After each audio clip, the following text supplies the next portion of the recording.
My name is Luca. I'm 18 years old, and after what happened last month, I don't think I'll ever stay in a hotel alone again, not after that night. So, this happened when I was driving out to visit my girlfriend in Montana. It's about a 3-hour drive from where I live, and everything was fine at first. But around 10 at night, it started getting dark fast and the rain picked up. One of those heavy, cold rains that soaks your windshield and makes it feel like the road is disappearing under you. I didn't want to risk driving tired, especially with the heavy rain, so I pulled off at the first hotel I could find. I'm not going to say the name of it, mostly because I still get chills just thinking about it. I took my stuff out of my truck, a TRD Pro, and walked inside. The lobby was quiet. Too quiet, actually. It felt like I walked into a building that was supposed to be full of people but wasn't. The clerk barely looked at me when he handed me the key. They had one room left on the 10th floor. I remember thinking, okay, weird but fine. The elevator ride up felt longer than it should have. The lights were kind of dim and I could hear the storm outside echoing through the building. When I finally reached my floor, the hallway lights flickered.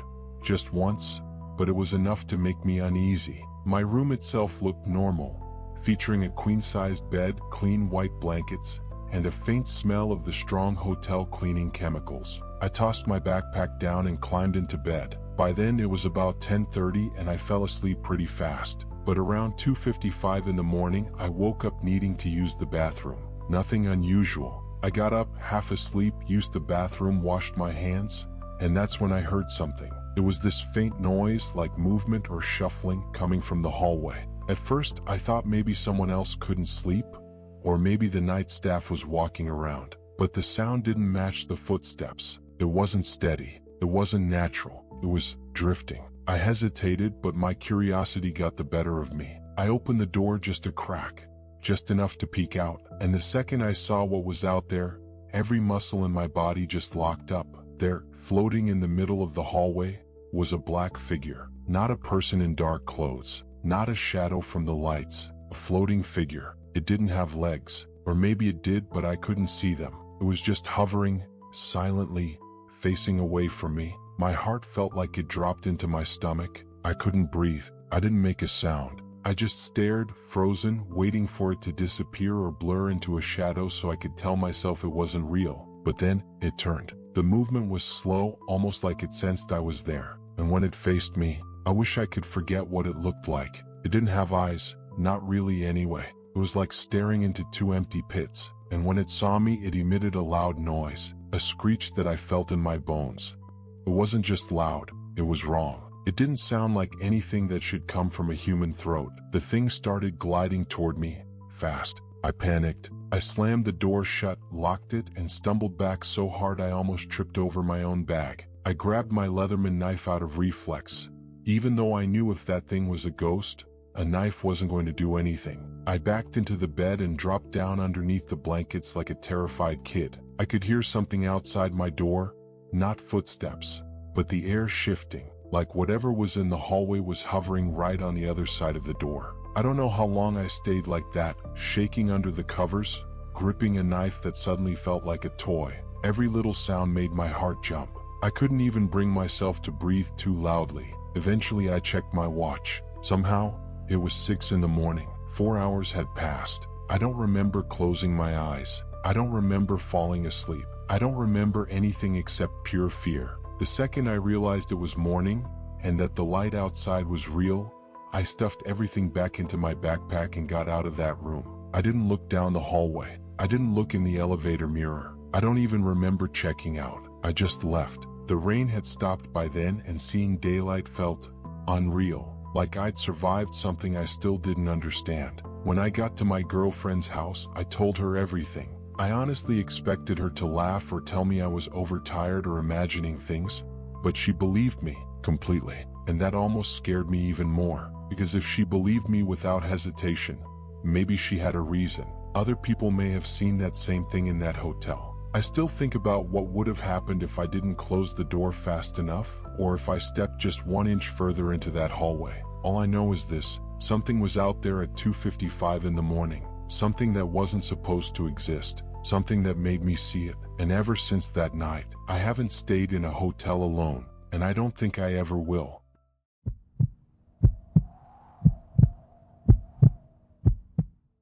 I'm a 36-year-old man, and I work as a maintenance supervisor at a hotel here in Tennessee. And look, I've always had an open mind about the things we don't really understand. If you work in an old hotel long enough, you start hearing stories. You start seeing things that don't always add up. But this one still sticks with me. My job is pretty simple on paper. I enter rooms after guests have checked out. I fix what they break, patch what they damage, and make sure everything works the way it's supposed to. But hotels, they see everything. Suicides, overdoses, fights, tragedies. Even when they're cleaned out, the rooms still hold on to something. One night, I was working overtime. It was close to midnight and something just felt off. Not bad exactly, just heavy. Like the air weighted it. I got into the elevator from the lobby and hit the button for the 4th floor. The doors closed and I watched the numbers light up. 1st floor, 2nd, 3rd, and then it stopped. The elevator doors opened. Smooth, normal, and I waited for someone to get on. Maybe another employee, maybe a late check-in. But the hallway was empty. Just a long stretch of dim carpet and silence. After a few seconds, I shrugged it off. Elevators glitch sometimes. I hit the button again, rode up to the 4th floor, and walked to the room I was supposed to be working on. I was installing new fixtures in the bathroom, focused on my work, when I heard the door to the room open and then close. Soft but unmistakable. I actually saw movement in the mirror, a figure walking past behind me. Now this isn't unusual. My boss likes to check in randomly, sometimes without warning, so I called out his name. No response. I waited a few seconds, then stepped out of the bathroom. The room was empty. The balcony door was closed. Nothing was moved. Nobody was there. I just stood there for a minute, listening. The air felt still, too still, like whoever walked in had just vanished. I told myself I was tired, finished up the basics, and went home. The next day I had to work again in the same room. This time, plumbing. I wasn't even in there for 10 minutes before I heard the door open again. And I heard footsteps, slow, deliberate, walking toward the living area. I immediately got up to check, thinking maybe someone actually walked in this time. But when I looked, nothing. The room was empty again. That's when the door slammed shut. Not closed, slammed. I was only a few steps away. I rushed over, yanked the door open, and looked both ways down the hallway. Nothing. No footsteps. No elevator ding. Not a single sound. Just silence stretching in both directions. I felt the kind of chill that crawls up your back and settles into your spine. The kind that tells you you're not alone, even when you can't see anything. The next morning, I informed my boss about what had happened and asked him to review the hallway cameras from the times I was in that room. He looked up the footage. Nobody had walked by the door. Not once. Not even in passing. And he confirmed he wasn't in the building that night. That's when I started to feel genuinely unsettled. It wasn't just hearing things. I'd seen someone in that mirror. I'd watched the door move. I'd heard footsteps. But nobody was ever there. After that, I tried to complete the repairs in that room as quickly as possible. I didn't take breaks, didn't daydream, didn't get distracted. I just wanted out. A few days later, my boss called me to his office. It was about another project, maybe a complaint, something normal. But he looked uneasy, like he'd been thinking about something for a long time. He told me that when he first started working at the hotel about 10 years ago, they had an older man staying in that exact room. Long-term guest, friendly, always downstairs talking to the front desk every morning. And then one week, nobody saw him. After a few days, my boss went up to check on him. And that's when they found him. He'd passed away in his sleep, peacefully or maybe not. Nobody has ever determined the exact cause. Hearing that made every hair on my arm stand up. Because everything I'd seen, everything I'd heard, it suddenly felt like it made sense in the worst possible way. After that conversation, I started doing something new. Anytime I walked into a room alone, especially that one, I just say out loud, softly, I mean no harm. I'm just working. I'll be out of your way soon. I don't know why it made me feel safer. Maybe it was respect. Maybe it was fear. Maybe both. But here's the creepiest part of all this. Both of our elevators, both still stop on the 3rd floor on their own. The doors open, stay open, then slowly close again. And nobody ever pressed the button. Nobody ever steps off. We've had the elevator company out more than a dozen times, and they swear nothing's wrong. But the staff knows. The older guests know. Even the maintenance guys who quit after a few weeks know. Something's on that 3rd floor. and something is still in that room. I don't know what it wants. I don't know why it's still there. All I know is hotels hold on to people. Even after they're long gone, stay creepy.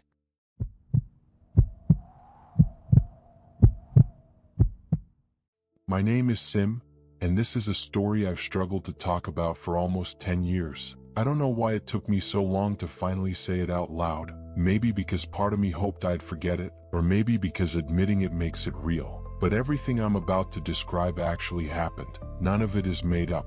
About 10 years ago, I had to travel down south for a business trip. I booked an extended stay at this older hotel.